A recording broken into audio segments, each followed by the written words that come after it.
Okay, so this is a video for you if you didn't manage to make it to the vision evening last night, or you're particularly keen and want to hear some of it again.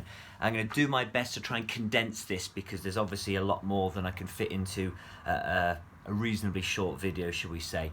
So essentially what we talked about last night is that we are flipping the idea of vision casting, if you like, from the point of view of rather than me stand in front of the church on behalf of the leadership team and say this is our vision, we actually want to ask you, what is your vision?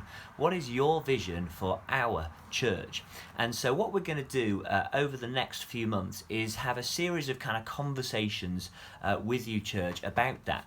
That will happen in the traditional way of conversations, perhaps, but in some kind of more formal ways too, where we'll send out a survey monkey for you to fill out. Through life groups, we'll give the opportunity for you to kind of have discussions around the whole area of what is on your heart for our church. What is God already doing in your heart? Who do you already care about in terms of the people that you want us to be reaching? Now, there's no pressure that comes with that. There might be that you don't have a lot of answers, and that's fine. But this is about you, us giving you the opportunity to speak to us about some of the things that are on your heart. And so that opportunity will come soon. However, we're not just going to have that conversation with you. We want to have that conversation with our local community. We want to find out what are the needs of our local community. And so we're going to do that in kind of some traditional ways of knocking on doors, talking to local kind of leaders, potentially either setting up some community forums or joining some forums that are already taking place to try and find out what are the needs in this area. Our hope is that we will see some correlation between what is on the heart of us as a church and the needs that there are to be met in our community. But there's only one way we can find that out, isn't there? And that's by having those conversations about what's going on with us and what's going on in our community. To help us kind of understand this in the sense of a framework, the framework that we're going to use is this: up, in and out. And as you can see there, up is about our walk with God, in is about our walk with each other, and out is about our walk with the world around us. Now, as I said last night, this isn't perfect. In fact, it's not even unique. There are other churches using this. We actually learned about this a number of years ago. In 2015, 2016, the leadership team did some training. We decided not to use it. We didn't think it was the right thing. However, now we really sense that this is a timely thing, a timely kind of framework for us to use to help us kind of think through what we're doing as a church and how we could be doing it better. So I'll give you some more details, or we'll give you some more details on the up, because that was what Nick was going to bring, and unfortunately he couldn't be there last night for COVID. But essentially it's looking at our discipleship. How can we walk with God closer through prayer? How can we improve our prayer both corporately as a church but as individuals as well?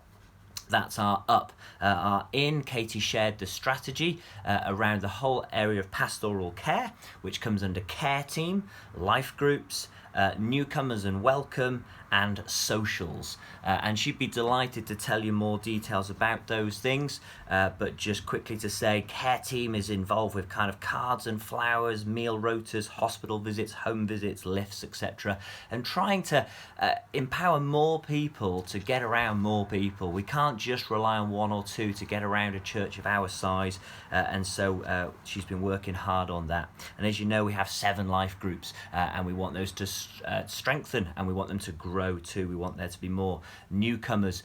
We need to be doing better in this area, so she talks about some of the ideas that we've got to improve that. And then the other social things which you'll know about and we'll remind you about in the days to come, that's our in. And then our out, as you've heard about there, we're going to have those discussions with the community around us, with you, and that's going to help shape our vision for what we want to do as a church, who we think we should be prioritising in terms of who we're reaching as a church. I'm going to say a couple of things as we finish, and that's, I asked the question last night, are we planning to fail? And in some ways we are, church. And I know that sounds an odd thing to say, but the truth is this: there's no way we're going to be able to meet all the needs that we're presented with when we get these results from our community. So in a sense, there will be a failure of some sort. Also, with the answers that we get from you, there's no way that we're going to be able to empower every single person in our church to do exactly what is on their heart. That's just going to be very, very difficult to achieve. We'll try, but the point is that there is room here for disappointment. And so we want to be clear from the outset that we're not promising that we can do everything. We can't do everything. In fact, that's why we need to be looking to partner with those outside of the church as well as those inside of the church. And so we want to be really honest about that. And then finally, perhaps just to finish, just to say that on the 26th of February, we had a very significant service, we think, where Elliot came to the front and spoke about up, in and out. But here's the thing, Elliot had no idea of the vision that was going to be presented. I checked with him afterwards going, have I talked to you about this? And he said, no, knew nothing about it. Coupled with the fact that then Dave Connolly came and spoke these words to us saying, Long Lane Church, you have something very special here. The Holy Spirit is wanting to pour out. He wants to overflow. Don't try and contain it. It's going to get messy. Now, when you put those two things together, I think we can take great encouragement that God is leading us in the right direction and that there are great things to come. No, it won't all be orderly as much as I'd love it to be, because I quite like order and I don't really like mess, but we want the mess, the good mess, the creative mess that shows that growth is taking place. No, we don't want the mess of difficulties and hardships, not that, but the mess of trying to learn together new ways of being church to those who come in and those who we go out to. Now, that's just a very quick overview of what we talked about last night. Please do chat to me, to one of the leadership team about this. This is obviously just the start and there's loads more to come, but we're excited about what is ahead.